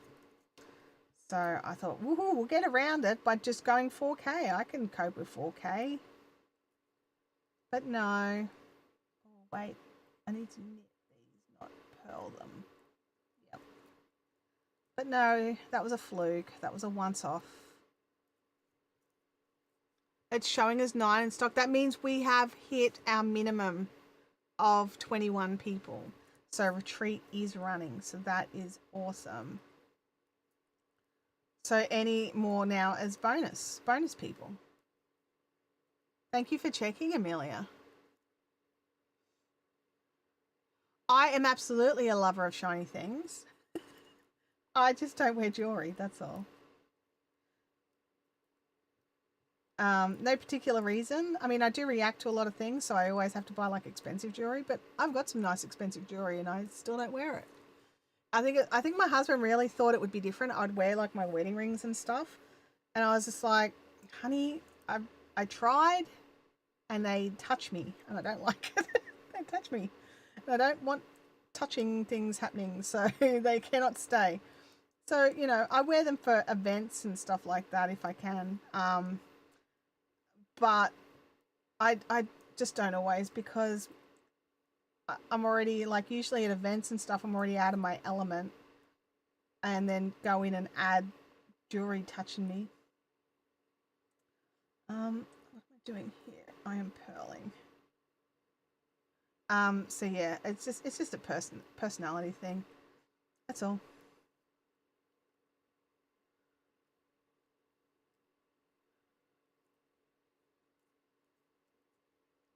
I can still love it and appreciate it and look at it and go pretty.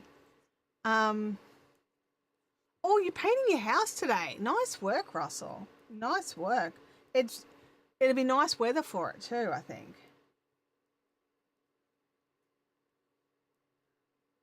I'm like sitting here with my heater on. Be like, oh yeah, Russell will be warm because it's Florida and it's summer. It'd be good. It'd be good painting time. Although, is it super humid for you, Russell?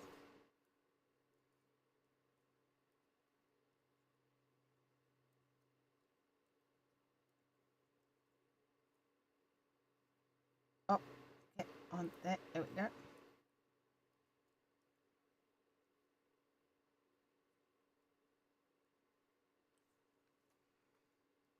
We're getting a couple of rows on this done, which is great. This is one of those projects that's like just really good just to have for the live streams as well, because while I don't get much time to get it worked on throughout the rest of the week, at least I've got something a bit sort of not too difficult for my brain.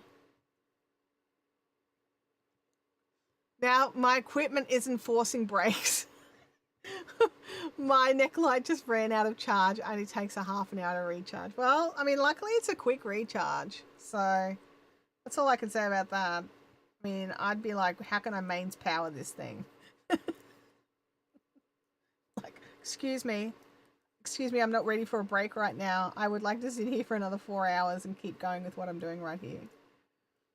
Oh, that's so funny.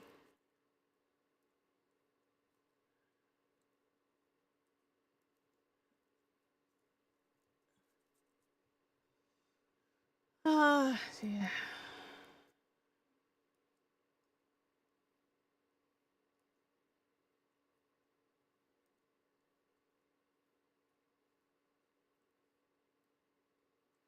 Like, what am I going to have for lunch today? I don't even know. I've got to pop out for an appointment this afternoon, but not till later. And I wanted to get a combination noodle bowl the other day, but I couldn't have it. They didn't have the stuff. I was very, very sad. Maybe I could try that.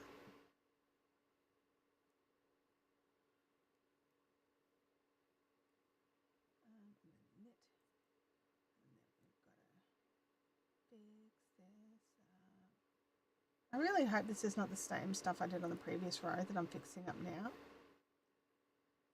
Because it just seems to be always the same sort of spot.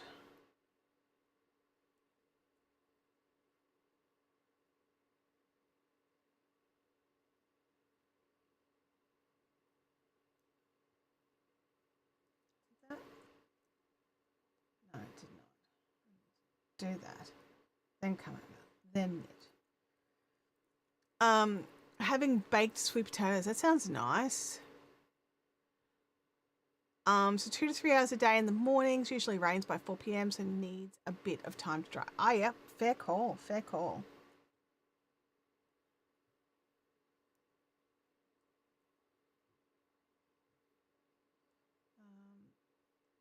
That's what I want. Come back here. There we go. And then put that around.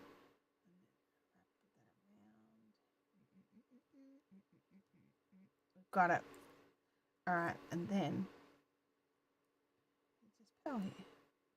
Back through to the normal stitches. Yay! Thanks, Russell. I'm liking it. It's very oceany. Very oceany. I kind of like it a lot. Bianca's having sardines on rye sourdough toast. See, I don't like sardines. Sardines are yucky.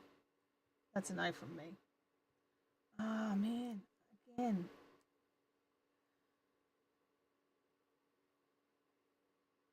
This frustrates me. Leanne says, I also have painting to do. We're getting rid of the Mission Brown 70s colour on the inside of the house. What now? But why? But why not? Why not keep her? Mission Brown is so gorgeous. Not ever. I don't know why they ever thought it was a good colour to paint the inside of a house. Like, how? Is this an Australian thing, by the way, that 70s Mission Brown? Because it's just, like, awful.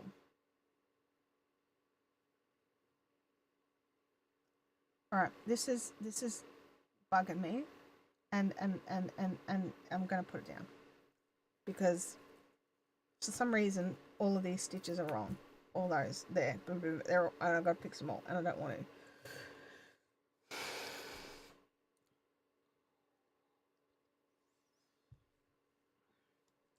Let's have a look. The stitch itself is not tricky, right? It's my brain trying to make it too hard for myself. It's 4 stitches of knit, 4 stitches of purl. That's it. But what looks tricky is me fixing up the previous row's mess up. So I've got to drop back a stitch, purl it if it needs purling, or knit it if it needs knitting, and then knitting it on. So it looking tricky because I screwed it up. That's what's happening there. and now I just need to push that away. Gabby says I have had a sourdough grilled cheese sandwich. I've actually got, see, I'm probably going to have a toasted sandwich now. I'm not going to go out and buy my lunch because I'm going out for dinner for a start, so no buying lunch today. But I also have sourdough in the fridge. I have pumpkin seed sourdough in the fridge, and I have some fresh salami, and I have cheese. So I think I'm having that for lunch. My theory is if I start, I can't. If I start it, can't scream at me to get it finished. Okay. Bianca says I can't seem to get unflavored tinned salmon anymore. Oh, well, I mean I don't like tinned salmon either, but like as in it's got, or you can't just get it in like brine or something. It's always got like with added random flavors. Russell says I don't eat bait. Me neither, Russell. I like fish. I like I'll eat tin tuna, but I like fresh fish, and that's probably from growing up with my dad being a trawlerman. I like fresh fish, and flathead and brim, and things like I like the smaller fish. I'm not a big fan of the big meaty like that's why I like tin tuna. It's not red, and salmon just does my head in. I can't even do tin salmon. Minimum numbers should be good to book flights for anyone needing flights. Unlikely Jetstar. I highly recommend to not use Jetstar. Not if you want your flights to not be cancelled. So yeah. Litspin Girl says I'd rather Mission Brown to the 90s peach my walls are renting, so I can't do anything about it. Oh my gosh, we had the 90s peach here when we bought this house, and we have changed it. So the entire living area was that peach color, and it is now like a porcelainy cream color. It's very plain. I know it's very plain, but it means that it doesn't matter what color curtains I buy, because we had peach walls, and then we have our tiles are actually very similar colors to this, but the gray and oh, there you go. There's our tiles. It's actually a blue and a gray, like a blue gray and then a gray, and that's all through the entire house. And then you had the peach walls, and it was just like, yeah, no. Game Widow says I want pumpkin seed sourdough. Well, it's pretty dang good. I'll tell you that. Excuse me, I'll tell you that right now. Game Widows can't do fish. Fair enough. Oh yeah, like lemon and pepper and who knows what. Yeah, look, when I buy tin tuna, I just buy the plain in what is it? In spring water. In spring water is what I get. Oh yeah, there you go. Oh no, stop that. I just want tin salmon in spring water, or oil. I don't like it with oil. If it's got oil, I have to add vinegar to it to break it down. I can't deal with it. Oh, the 70s nicotine yellow walls. Oh my gosh. Aren't they awful? They're awful. Francis says, I had to give up spinning. Why? Oh yes, a fresh pan-sized flathead is a must on the houseboat holidays, and fresh prawns. Can't do prawns unless we've caught them ourselves. If we've caught them ourselves, I can eat them. No problem. If I buy them, I can't. I'm allergic to the preservative they put on like shellfish. Bianca says, yeah, my experience with Jetstar is not good. Russell says, I like fish I catch, but they're usually like 0.3 of a meter or bigger. Sardines are bait. Yeah, I like sort of fish that are like this big. What's that? I mean, flathead are bigger. Flathead are longer. They've got lots of tail, but they're very bony. I'm just seeing what that is. Excuse me. Thank you. About 10 inches. At least 10 inches, 10 to 12 inches. Is a good size for a lot of the fish I like to catch, because I like to go fishing. I haven't been in a very long time, but I used to go fishing all of the time. But yeah.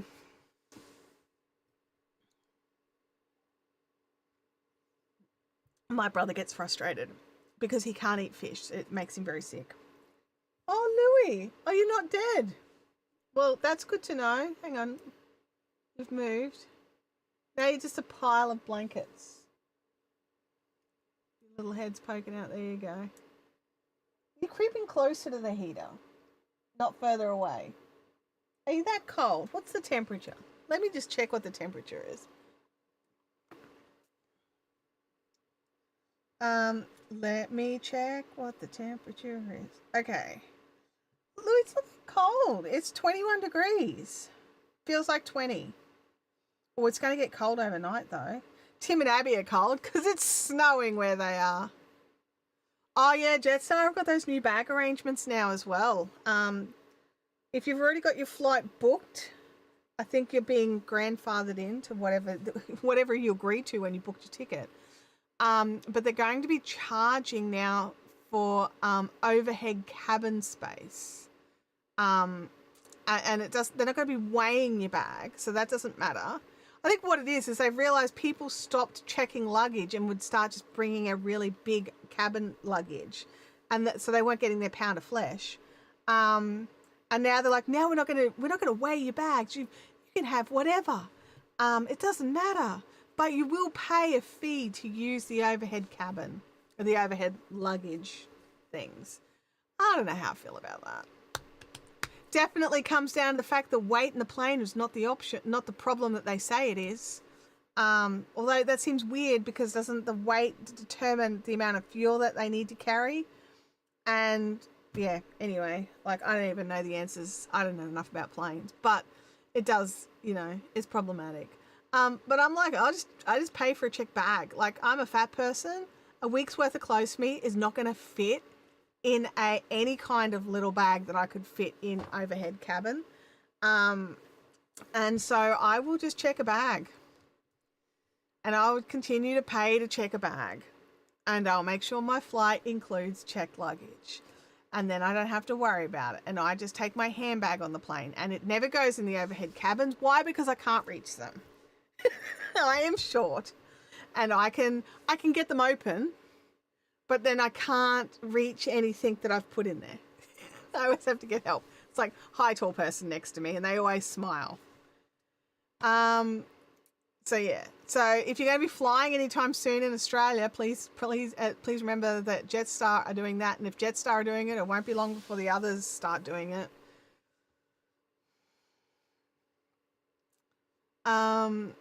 Game Widow says, just found out that I can have 2 carry-on bags for my premium economy tickets. Yay. Yeah. It's just insanity. Like, flying is already expensive, right? But why can't I also take a bag? Like, yeah, anyway. And balancer, physics. Yeah, well, that's the thing, right? Like, I thought that there was all these things that have to be important when you're flying, and they make it so like, they're always like moving things around and stuff like that to make, and now they're like, yeah, cool, no, whatever, it's fine, it's all good. I mean, it's a Jetstar plane, so it's probably never going to go anyway, so highly recommend not Jetstar. Got to go, maybe see you Sunday. I'm moving my whole business from webinar launches to a membership, similar to what Justin does. Lots of work to do. That will be amazing. That will be amazing.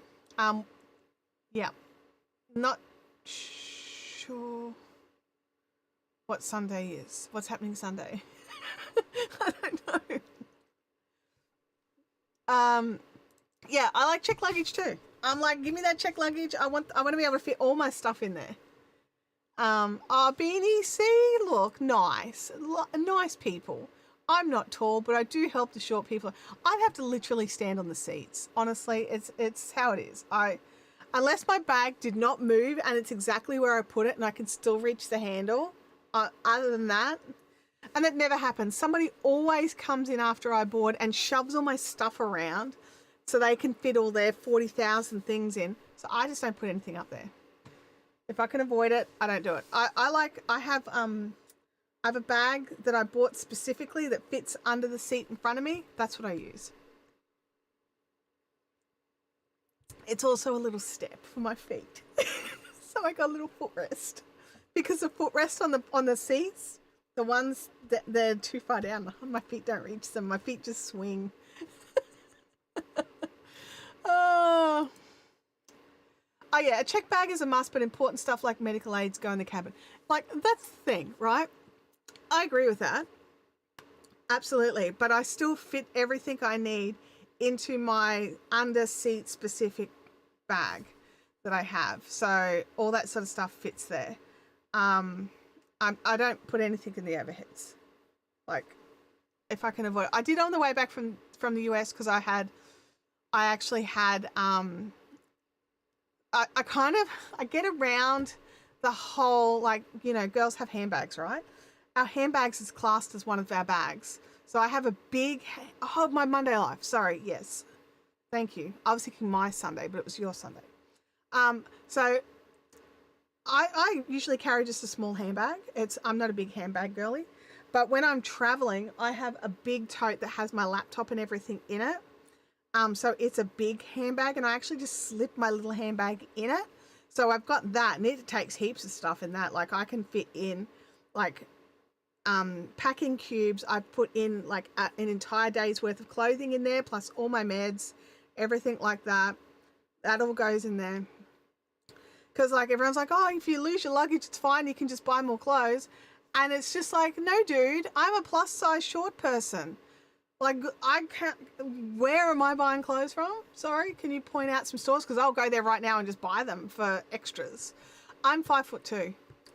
So yeah, and it's just like, I'll just go and get them because finding clothes that I like is always hard. I find clothes that fit. I don't find clothes that I like. And so I always make sure that if something happens, that I actually keep all my meds with me, but I have like a packing cube which has like an entire day plus my pajamas in it and my toiletries all in my handbag as such. So I'd have to lose my handbag to be totally frazzled. But on my way back from Dallas last year, I got gifted a massive backpack that could not fit into my luggage. So I had my handbag, which I unloaded a little bit and threw a lot of it into that backpack, and then a couple of bits and bobs extra because I got some other gifts and stuff. And so that all went into my backpack. And so my backpack went into the overhead locker, and then my handbag was under my seat with me. But yeah, because the backpack was too big to fit under the seat. Game Widow says, same, I'm fortunate that the flight attendants will usually help me. Yeah, Artzook is taking a backpack carry-on only for a couple of days for our daughter's 21st. If he's flying a Jetstar, he needs to double check that he's not going to get the extra fee. Because while they're saying it's grandfathered in, I would be double checking. I would. I don't trust Jetstar as far as I could throw a Boeing 737. Which, needless to say, is not very far. Because I'm not that strong. I'm not that strong. Lou Dog, you haven't smiled up once? Oh, I just saw your eyebrows move. You're alive, hey? Come here. No, he says, no, don't pat me. I don't want pats. He's miffy. He is a bit miffy. He's missing the family. They'll be back on Sunday. But he's missing the family. So, oh, he did move.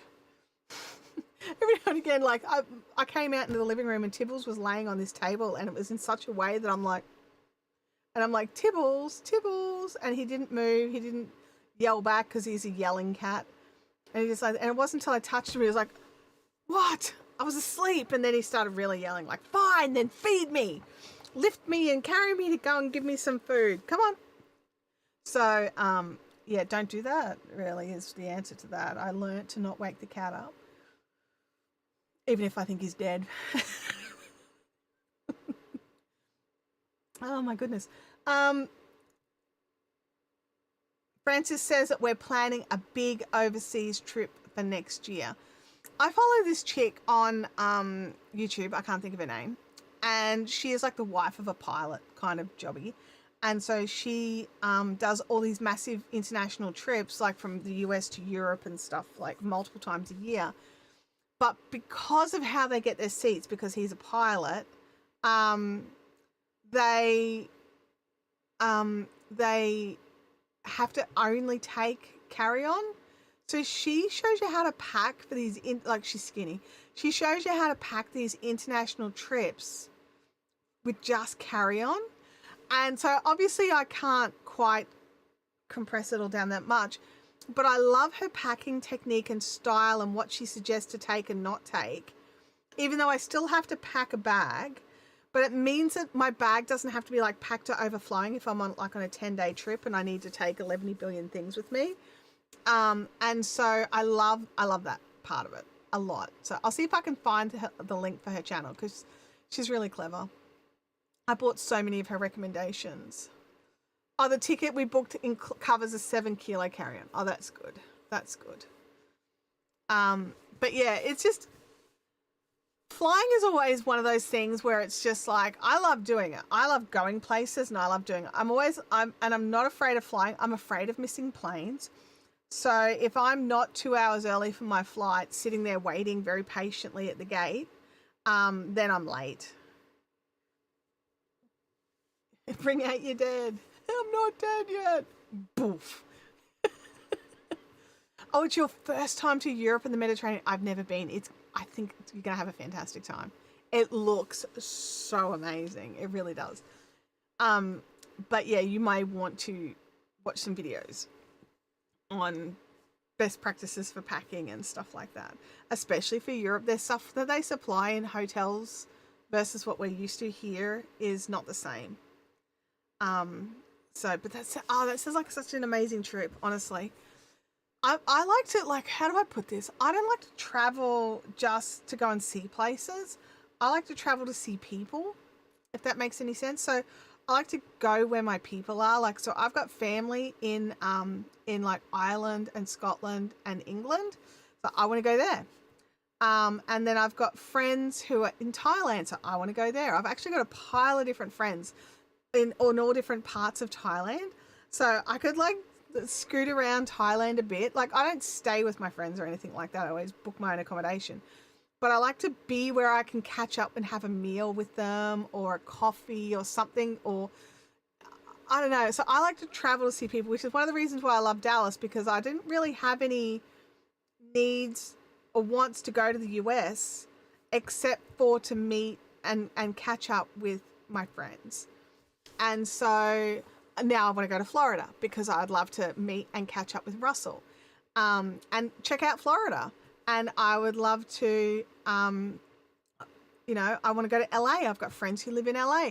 I'm not so much like a Disney, like, I mean, I go to Disney for sure, but I'm not like, I want to go to LA to go to Disney or to go and experience something television-y, even though I would really enjoy it and I'll probably do it. I like to go where my friends are. So yeah, it's one of those things. Oh, it's this guy's back, Leanne.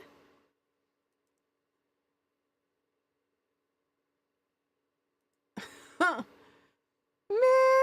seriously. I don't know if you guys have ever seen any of his comments.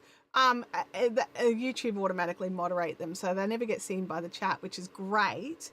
Or they shouldn't be. But yeah, he's just an absolute loser. And he came back with he's so bored last week. He came back with 5 or 6 different accounts. So he'll be back because actually he won't be because we're about to end the stream. But yeah, so total tool bag. Just putting actually, I think I'm going to report him as well for that. There we go. Any mods that can see any of those messages, if you could please report them as well, because the more that people actually report them as well, not just hide them from the channel, but report them as well, we've got a better chance that YouTube will actually delete their accounts entirely. And so, yeah, Leanne's like our friend. Yeah. Oh my gosh, so awful.